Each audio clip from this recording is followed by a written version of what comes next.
this. Today I thought I would show you guys what a blown case looks like. This is a 6.8 SPC case that is necked down to a 20 caliber bullet. This is a Wildcat round from Mad Dog Weapon Systems, and when I say blown case, I mean literally blown. This had 34 grains of CFE 223 using the Sierra Blitz King bullet, and Mad Dog Weapon System suggests 33.7 grain being the hottest round, and I went 3 grains above that just to see what would happen. This was the end result. Check out that case ejection mark there. That is nuts. And obviously the primer blew out. I expected to see some shoulder damage up here, but externally there was nothing going on. But when you get to the measurements is what the tell is of what's happening to this case. So let me show you what I did paper-wise here. I got the Hornady manual of a 6.8 SPC case and wrote down its data up here. This is the blown case data right here. And what I did is I measured 2 of these cases, and these are once fired, just like this one's once fired.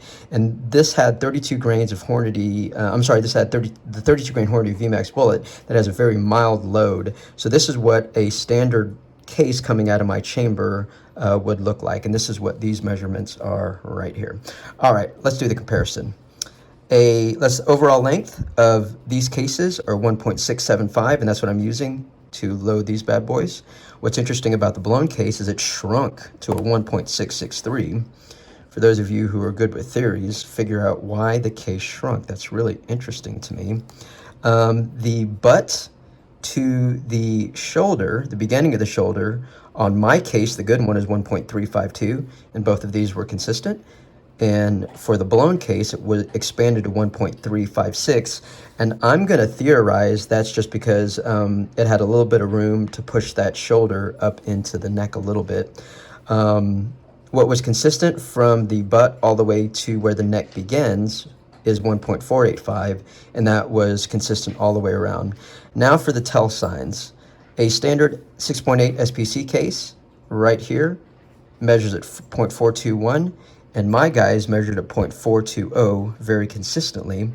The end of the case, meaning the full circumference of the base, measures at standard 0.422, and I measured both of my guys at 0.417. But what's really interesting about the blown case is the circumference blew out to 0.426, and I'm going to guess that's just because there was no room for that thing to go, and the bolt really had some of the gas. Sorry, my dog's eating. Some of the gas probably blew back into the chamber from the primer, and it expanded that. And speaking of primer, a standard primer hole, and I got online and asked guys what the primer hole size was, and it was 0.172, and this guy measured at 0.179. And finally, the biggest tell is the area right here at the base. And I'm going to bet if I tried to chamber this round, it wouldn't even chamber just because this is so blown out at the tail end here. It's supposed to measure at 421. Mine measured at 420 very consistently. This guy is at 426. So if you've never shot a round this hot, I would highly advise not doing it, but this is what a blown case looks like and how much damage can happen to a case that's been once fired. Stay tuned for my next adventure. Don't do this. Okay, 4281. Yep, I'm not gonna shoot it again.